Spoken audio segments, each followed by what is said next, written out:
مبسملا ومحمدلا ومصلیا ومسلما اما بعد۔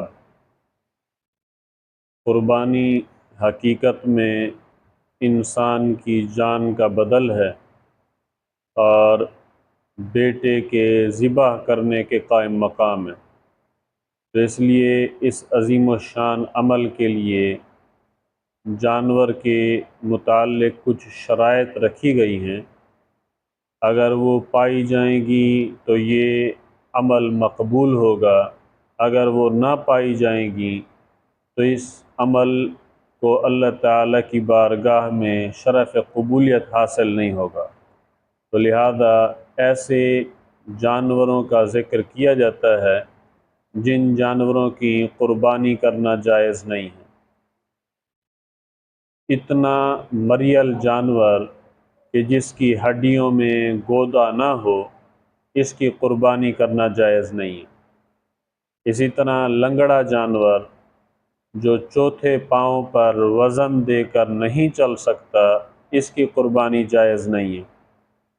وہ بھیڑ، بکری، گائے، بھینس وغیرہ جس کی دم پیدائشی طور پر نہ ہو، اس کی قربانی جائز نہیں۔ وہ جانور جس کے دونوں کان پیدائشی طور پر نہ ہوں یا ایک کان پیدائشی طور پر نہ ہو تو اس کی قربانی جائز نہیں۔ اسی طرح وہ جانور جس کی دم تہائی سے زیادہ کٹی ہوئی ہو یا کان تہائی سے زیادہ کٹا ہوا ہو تو اس کی قربانی بھی جائز نہیں ہے۔ وہ جانور جس کے دونوں سینگ جڑ سے اکھڑ گئے ہوں یا ایک سینگ جڑ سے اکھڑ گیا ہو تو اس کی قربانی بھی جائز نہیں۔ یاد رکھیں، خنثی جانور یعنی جس میں مذکر اور مؤنث دونوں قسم کی علامات پائی جائیں تو اس کی قربانی جائز نہیں ہے۔